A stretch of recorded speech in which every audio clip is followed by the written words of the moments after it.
পরওয়ারদিগারে আলম মাবুদ, আমার নিজের মাথাকে জমিন থেকে উত্তোলন করছি না, আমি রব্বুল আলামিনের কাছে দোয়া করতে আসি যেন আমার উম্মতদেরকে বিনা হিসাবে জান্নাত দিয়ে দেয়। জোরে বলে সুবহানাল্লাহ। এক সময় আমার দয়াল নবী মায়ার নবী রাহমাতাল লিল আলামিন নবী আপনার জঙ্গল দিয়ে যেতে আছে, এক শিকারী হরিণকে আপনার পাকড়াও করে বেঁধে তুলেছে। আমার দয়াল নবী মায়ার নবী রাহমাতাল লিল আলামিন নবী আপনার রাস্তা দিয়ে চলতে আছে। এমন অবস্থায় আমার দয়াল নবী মায়ার নবী রাহমাতাল লিল আলামিন নবীকে দেখার পরে আপনার হরিণী বলতে আছে, ইয়া রাসূলুল্লাহ, ইয়া হাবিবাল্লাহ, নবী গো আপনি আমাকে ছেড়ে দেন, আমার দুটো সন্তান আছে, আমি দুটো সন্তানকে আমি দুগ্ধ পান করে আপনার চলে আসবো। আমার দয়াল নবী মায়ার নবী রাহমাতাল লিল আলামিন নবী বলতে আছে, ঠিক আছে আমি তোমাকে ছেড়ে দিচ্ছি, কিন্তু আধা ঘন্টা আমি সময় দিলাম। এমন অবস্থায় আমার দয়াল নবী মায়ার নবী রাহমাতাল লিল আলামিন নবী আপনার হরিণীকে ছেড়ে দিলেন, হরিণ আপনার চড়তে আরম্ভ করে দিলেন। হরিণী চামার পরে আপনার নিজের সন্তানকে দুধ পান করাবে, এমন অবস্থায় সেখানে চলে এসেছে। আসার পরে আমার দয়াল নবী মায়ার নবীকে বলতে আসে, আপনি কে, আমার শিকারী কোথায় আছে, আমার হরিণী কোথায় আছে বলুন। এমন অবস্থায় আমার দয়াল নবী মায়ার নবী রাহমাতাল লিল আলামিন নবী কোনদিন মিথ্যা কথা বলেননি। আমার নবী বলতে আছে, আমি হরিণকে ছেড়ে দিয়েছি। এমন অবস্থায় শিকারী আপনার গাল মন্দ করতে শুরু করে দিয়েছে, গালি দিতে শুরু করেছে, গালি দিতে আরম্ভ করে দিয়েছে। আমার দয়াল নবী মায়ার নবী বলতে আছে, কিছু বলে নাই, কিছু বলে নাই, আল্লাহ রব্বুল আলামিনের জিকিরে ব্যস্ত আছে। আমার নবীকে বলতে আছে, তুমি কে বলো, তুমি কে বলো। বলতে আছে, আমি আব্দুল্লাহর বেটা, আমি মুহাম্মদ বলতে আছে। এমন অবস্থায় শিকারী বলতে আছে, তাহলে তুমি কি ইসলাম প্রচার করতে আসো। এমন অবস্থায় দয়াল নবী মায়ার নবী বলতে আছে, ও শিকারী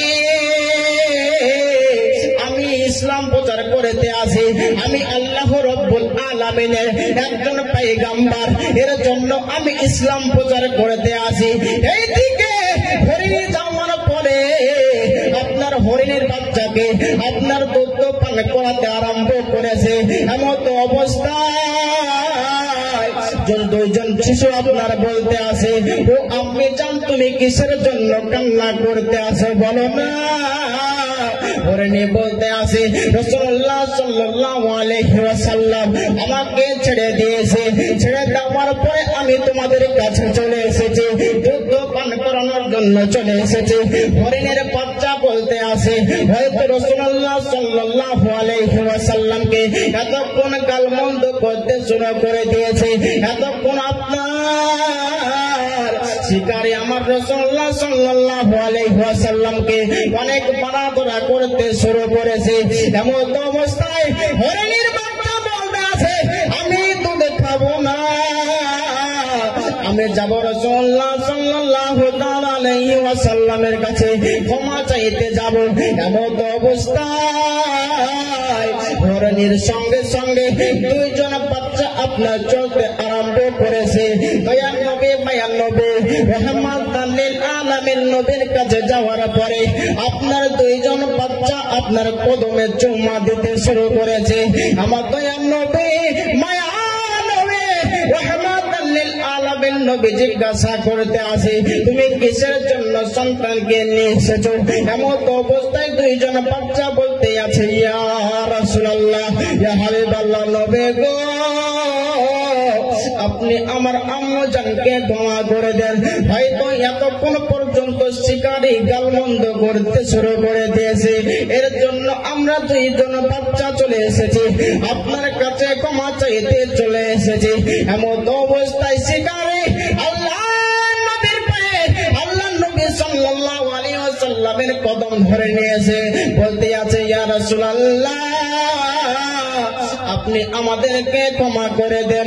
হয়তো আমি জেনে বুঝে আমি অনেক পাপ করেছি, আমাকে ক্ষমা করে দেন। আমার রাসূলুল্লাহ সাল্লাল্লাহু আলাইহি ওয়াসাল্লাম বলতে আছে, আমি ক্ষমা করতে চাই। আমি রাহমাতাল লিল আলামিন করে আল্লাহ রাব্বুল আলামিন আমাকে দুনিয়ার বুকে পাঠিয়েছে, আমি তোমাকে ক্ষমা করে দিলাম।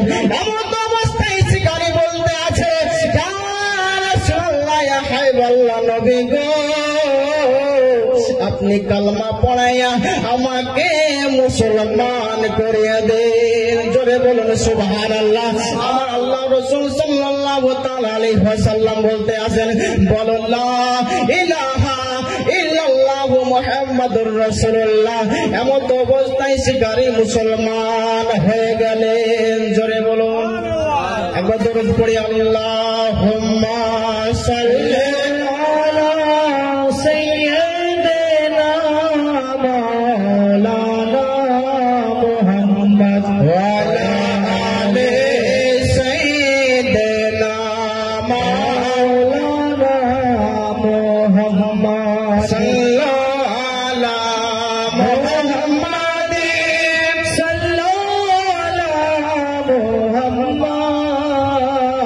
হরদম ज़बान से निकालो पाक नामे मुहम्मद। हरदम ज़बान से निकालो शाफियाना मुहम्मद। মায়ান নবী রহমাতুল লিল আলামিন নবী ইসলাম প্রচার করতে গিয়ে অনেক আঘাত পেয়েছে। আমার দয়ার নবী মায়ান নবী রহমাতুল লিল আলামিন নবী অনেক কষ্ট করে ইসলামকে প্রচার করেছে মুসলমান। আর আমরা এত সুন্দর দুনিয়াতে আসার পরেও আমরা হিংসা তামাশা করতে আসি, জৈবনের শক্তি দেখাতে আসি। হিংসা তামাশা করা যাবে না। জৈবনের গরম আপনার দুনিয়াতে চলবে, কিন্তু কবরের মধ্যে চলবে না। এর জন্য সেরে বলতে আছে, ও যে ডাকো ডাকিতেছে তোমার কবরের মাটি। ও যে ডাকো ডাকিতেছে তোমার কবরের মাটি। সন্ধ্যার আগে যেদিন ডুবিবে বেলা,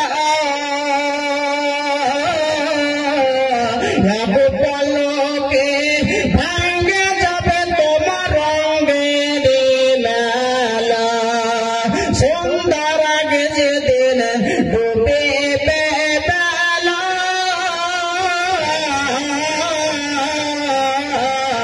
এক পলকে ভাঙে যাবে তোমার রঙের মেলা। ও তুমি কারে ধম দিছ তুমি, ও তুমি কারে ধম দিছ তুমি, কার মাথায় ভাঙতা লাঠি। ওই যে দেখো ডাকিতেছে তোমার কবরের মাটি। ওই যে